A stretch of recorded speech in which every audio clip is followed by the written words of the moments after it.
अस्सलामुअलैकुम my YouTube family, कैसे हैं आप सब। उम्मीद है कि आप सब खैरियत से होंगे। आज मैं आपसे बहुत ही ज़्यादा मज़ेदार सी रेसिपी शेयर करने वाली हूँ। ये रेसिपी घर में मौजूद सामान से बन जाती है। बस आपने वीडियो को स्किप किए बगैर देखना है। चलें बगैर टाइम वेस्ट किए रेसिपी को बनाना स्टार्ट करते हैं। एक अदद बर्तन में मैंने ले लिया है 2 कप मैदा। आप चाहें तो आटा भी इस्तेमाल कर सकते हैं। इसमें ऐड कर देंगे 1 टीस्पून नमक और 1 टेबल स्पून कुकिंग ऑयल। इन सबको अच्छी तरह से मिक्स कर लेंगे।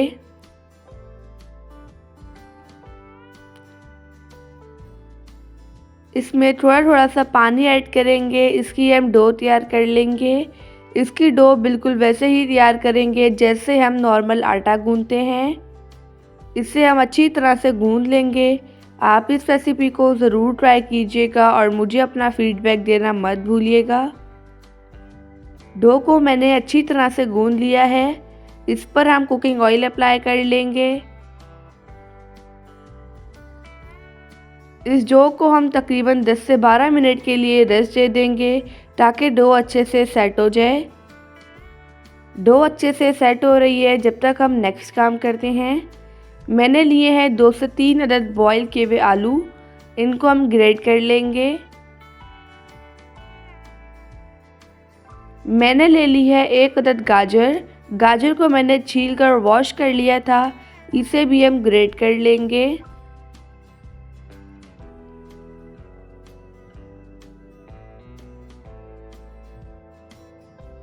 गाजर को मैंने ग्रेट कर लिया है।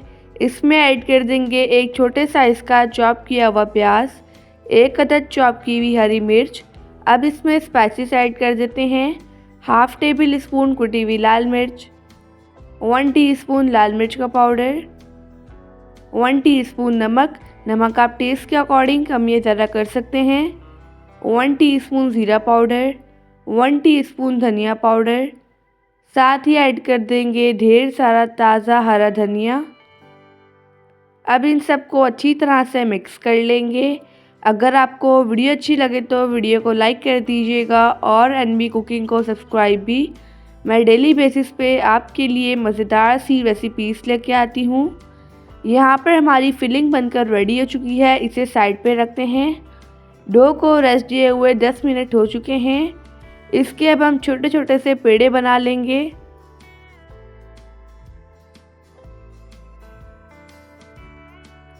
मैंने पेड़ा बना लिया है। अब इसी तरह से हम तमाम पेड़े बनाते जाएंगे।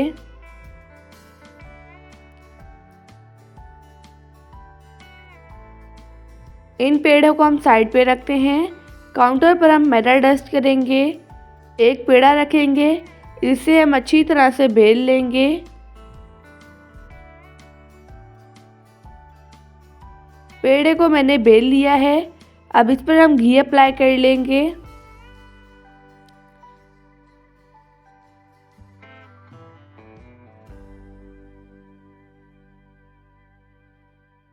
घी अप्लाई करने के बाद इसमें हम रख देंगे छोटा सा पोर्शन आलू के मिक्सचर का, ठीक है। अब इस तरह से इस रोटी से हम आलू के मिक्सचर को कवर कर लेंगे। इसे अच्छी तरह से हम घुमा लेंगे। जो ऊपर का पार्ट है इसे हम तोड़ लेंगे, ठीक है।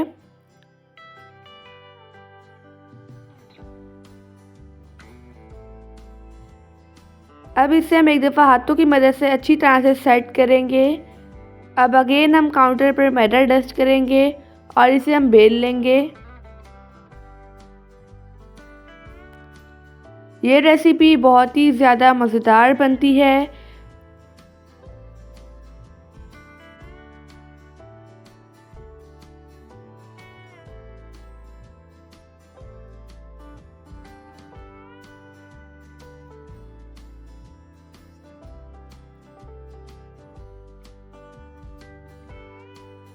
यहाँ पर मैंने इसे अच्छी तरह से बेल लिया है। अब इसे हम फ्राई करते हैं। तवे को मैंने गरम कर लिया था। इस पे हम ये पराठा डाल देंगे। पराठे को हम अच्छी तरह से कुक कर लेंगे। इस पे हम डाल देंगे घी। पराठे को हम गोल्डन कलर आने तक और क्रिस्पी होने तक फ्राई कर लेंगे। ये पराठा बहुत ही ज़्यादा मज़ेदार बनता है। पराठे की साइड हम चेंज कर लेंगे और दूसरी साइड पर भी घी डालेंगे और इसे भी फ्राई कर लेंगे। अगर आपने इस रेसिपी को बना लिया तो ये रेसिपी आपके घर सबको बहुत ही ज़्यादा पसंद आने वाली है।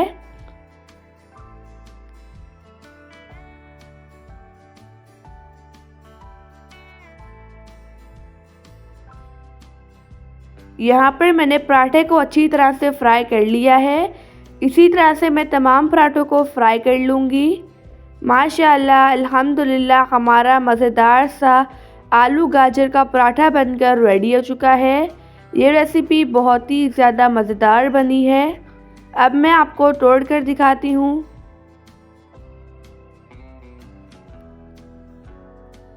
आप देख सकते हैं कि कितना क्रिस्पी बना है हमारा आलू और गाजर का पराठा। मैं इसे रायते के साथ सर्व कर दूंगी। आप देख सकते हैं कि कितना डिलीशियस बना है।